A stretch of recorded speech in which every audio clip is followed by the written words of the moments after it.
Welcome to the Untold Tales audio anthologies. Written by Dr. Jeffrey A. Robinson and narrated by Melissa Del Toro Schaffner.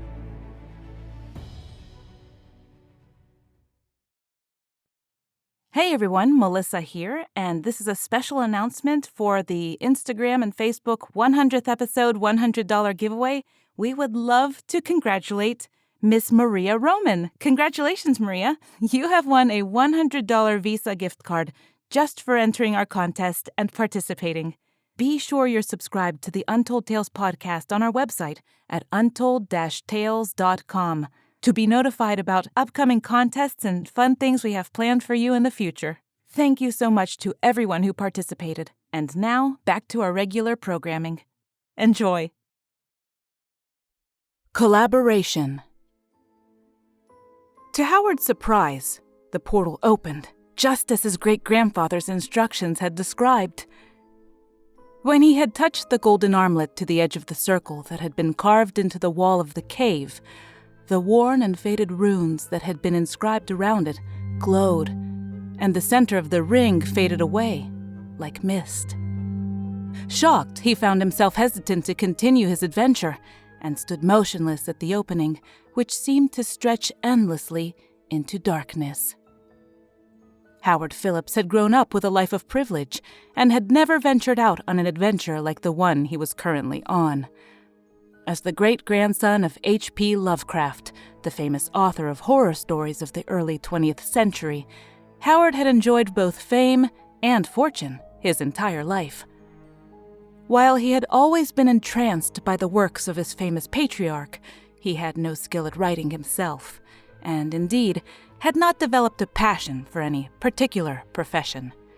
Nevertheless, he was intelligent and curious, and continually cycled through different hobbies and avocations, looking for something that would really interest him. One summer, after dropping out of college for a second time, he discovered something unusual while digging through a chest of Lovecraft's old manuscripts. It was an armband, a vambrace of strange design. Moreover, rolled up inside of it was a map of upstate New York and a half-page of cryptic instructions. Intrigued, he kept his discovery a secret and decided to investigate the mystery on his own. The map allegedly led to a cave on a small private reserve of the Onondaga Indian Reservation south of Syracuse. His initial investigations revealed that the location was not only on the sacred lands of the tribe, but it was also quite near an ancient burial site and was supposedly haunted. Fearing that he would be denied access to the tunnels shown on the map if he officially requested permission to travel there, Howard decided to venture there in secret to see what there was to find. Packing up enough gear to go camping for a week, Howard drove as close to his destination as he could get on old forest roads.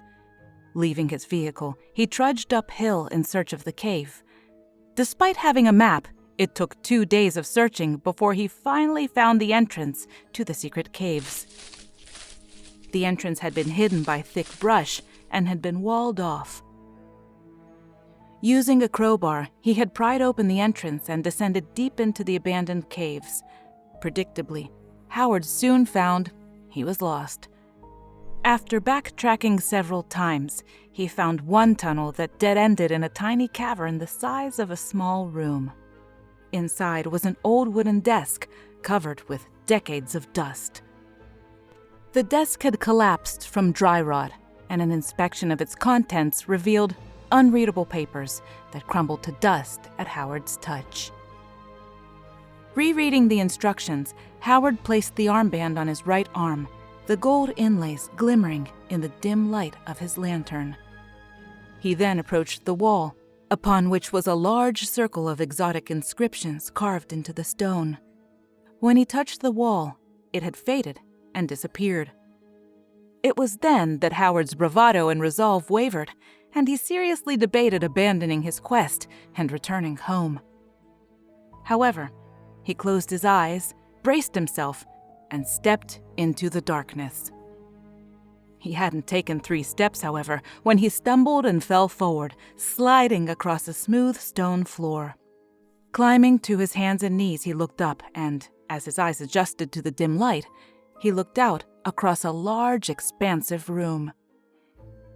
Glancing backward, he saw a ring of glowing runes identical to the ones he had left in the cave behind him. The floor was cool on his hands. It was smooth like polished marble, and there was no grit or dust either. Standing unsteadily, he took a step forward but stopped when he heard a sound. Directly in front of his, a shadow separated itself from the darkness beyond and slowly resolved itself into a monstrous shape, a giant mass of tentacles writhing around a single gigantic eye.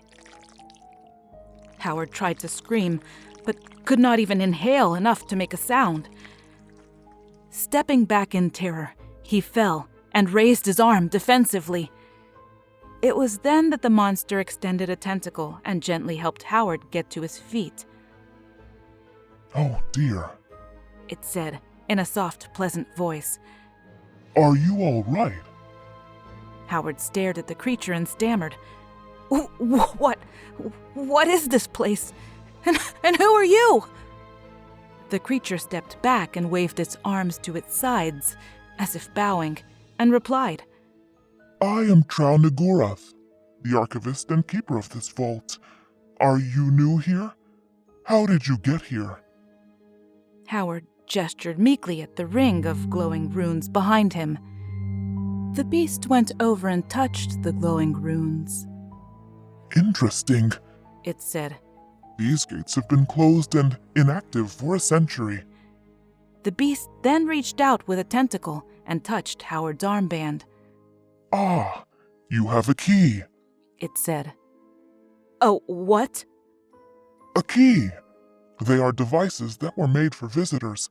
They serve to open portals and function as translation devices."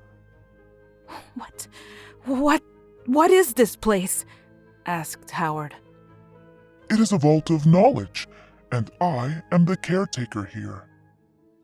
You mean you're a librarian? "Yes, I suppose. That is a relatively close translation, but I am more than that. I serve as a host for visitors, regardless of what worlds they come from." Worlds? "Yes, my race has always been curious, but we are bound rather closely to our world. Nevertheless, we have always been passionate explorers. Long ago, we learned to open portals to other places and went to them.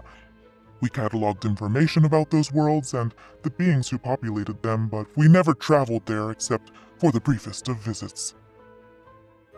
Touching the portal once more, Trau said, "It is strange. The portals in this place were all supposed to be closed. All of the active portals are at the other end of this annex. That is where the other scholars and explorers are. This section of the Athenaeum is rarely used. No one comes here except those studying ancient history." Turning back to Howard, he continued, "I just came here to retrieve a manuscript that one of the other scholars requested." Howard looked around the studying room. The floor was smooth and polished. The ceiling rose high overhead and was supported by tall, ornate columns. Wide doors opened to side passages on either side of a large stone dais that adorned the far side of the room. After further study, Howard noticed large recesses on the surrounding walls. It took a second to realize that they were shelves cut deeply into the stone. This place really was a library. Approaching the nearest recessed shelf, Howard reached out and touched one of the objects there. It was a massive book that must have been 4 feet high, 3 feet wide, and 2 feet thick. "Here, let me help you," said the creature. Trau Nagurath carefully lifted the large tome, holding it easily as he opened it for Howard to see. Inside the thick, heavy cover were large leathery pages, covered with strange writing, runes, gracefully drawn symbols that flowed across the page with many loops and swirls. The margins of each page were covered in beautifully detailed illustrations. It's a book relating events on a distant world that occurred thousands of years ago. Looking up, Howard said, I'm sorry if I'm being a bother. I know you told me that I have traveled to another world, but where am I? You have arrived on a world called Yuggoth. You are in a city called Riye, and as I told you, my name is Traunigurath. This is weird, said Howard. My great-grandfather wrote stories about creatures and places with those names, except that in his stories, Yuggoth was a world of monsters, Riye was a city that drove people mad, and they were ruled by an evil god named Cthulhu. Then Howard paused. Oh, I'm sorry, I didn't introduce myself. I am Howard Phillips, and I'm a bit confused. Welcome, Howard. Yes, it is strange you say he wrote stories about this place. Well, he must have been written a traveler who visited here. But his stories do not appear to be very accurate, and they certainly are not very complimentary. May I ask, what was your grandsire's name? Lovecraft, H.P. Lovecraft, Oh my goodness, said Trow, shuddering and backing away. our world has similar stories. Lovecraft was a mythical beast of incredible intellect who could overpower other intelligent beings with the power of his mind. He came from one of the lower levels of hell, a place called Earth, that was populated by mindless thralls called humans. That can't be a coincidence, said Howard. Where do your stories come from? Trow replied, My grandsire was a scholar and a writer. He was the author of many scholarly works, but he was an accomplished storyteller as well. He would make up tales about the worlds he visited, and his tales became quite popular. What was his name? Shub-Niggurath. Interesting. In one of my grandfather's stories, there was a monster with that name. Shub-Niggurath was a great old one, an ancient evil beast with many arms and tentacles. After thinking silently for a minute, Trow said, I think you may be correct. It appears that your grandsire and mine must have met using this portal, and since both of them were writers, they must have shared stories with one another that they each retold, after a fashion. Sadly, I cannot confirm this.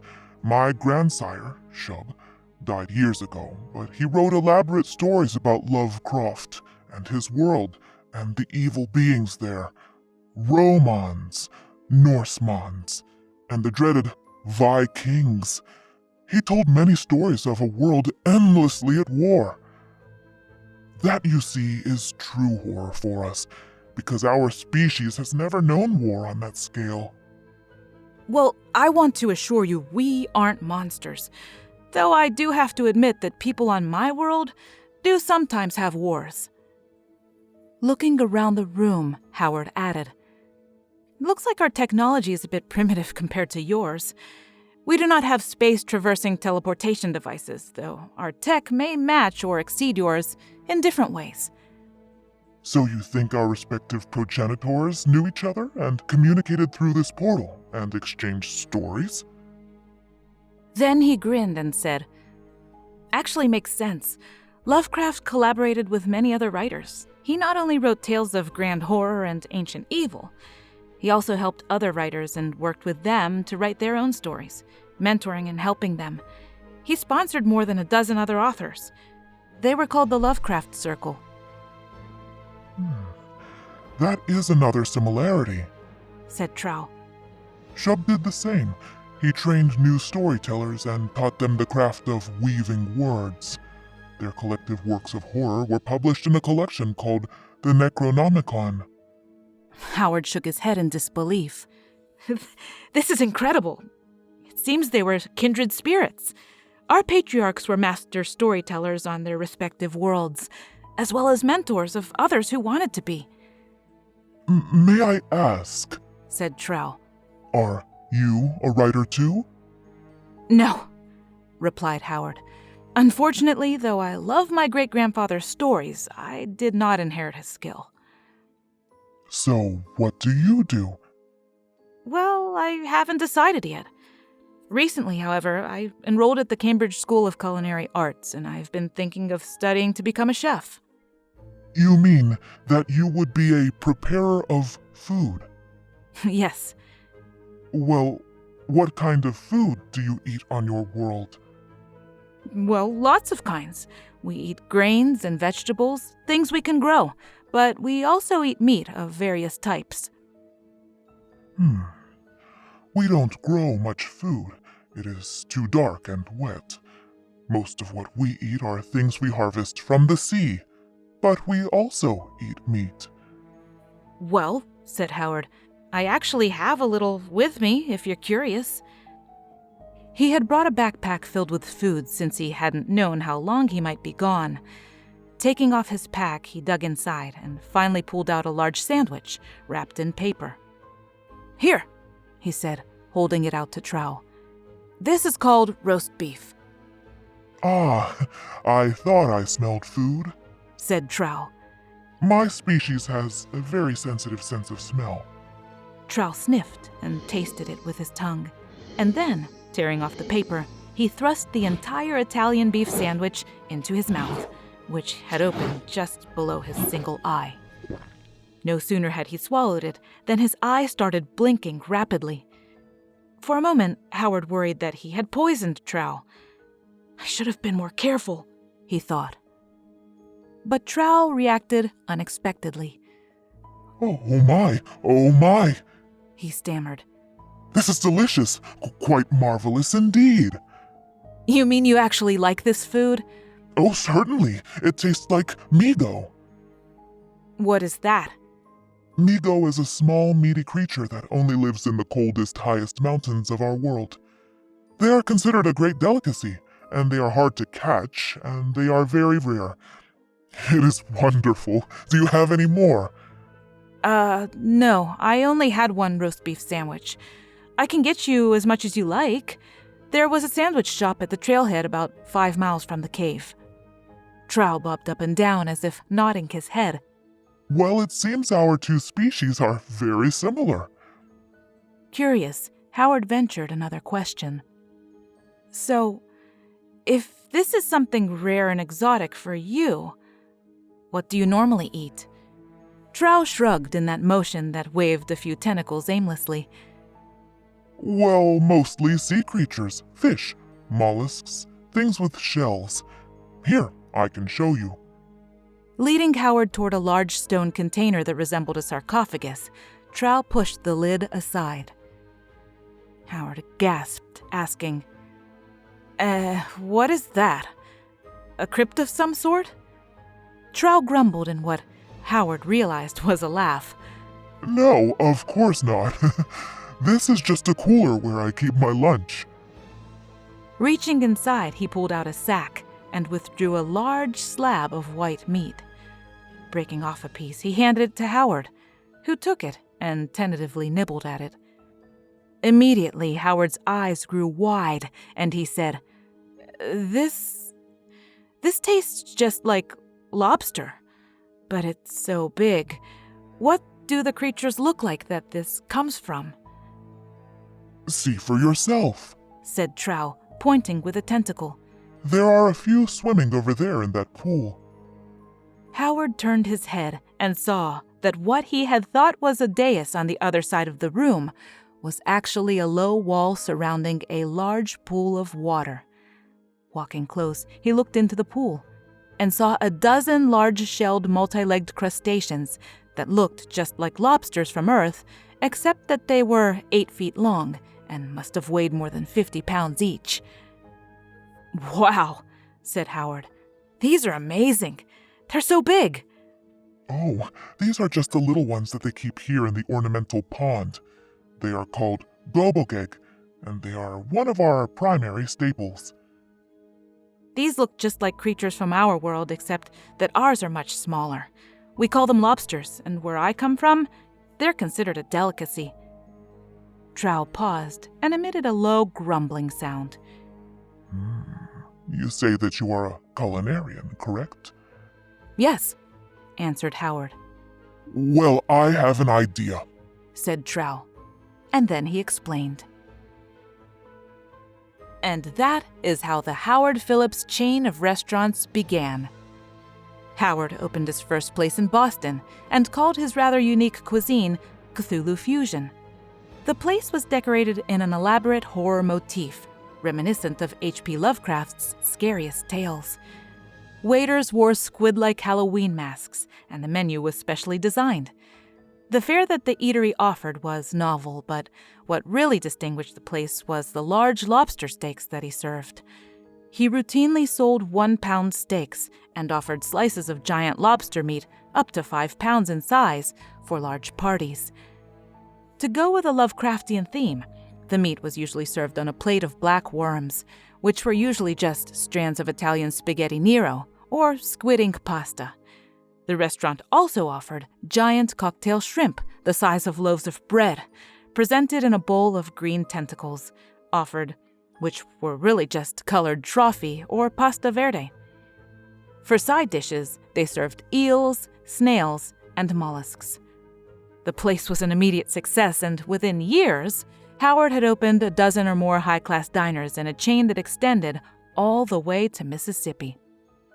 Howard, of course, got all of his giant seafood from Trow, who sent 600-pound shipments of the giant 50-pound gobogeg crustaceans through the portal.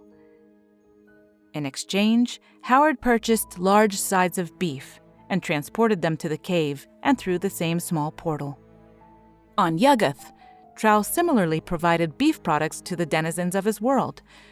His clientele fell in love with the steaks he got from Howard, and they literally could not get enough of them. Like Howard, Trow became quite famous. Unfortunately, cattle did not seem to be able to survive on Trow's world, but then neither did the gobogeg survive in seawater on Earth. The success of their respective ventures seemed to depend on continued collaboration between the two strange compatriots, just like their grandsires had. Over time, the two became close friends and continued to exchange large quantities of food, in both directions.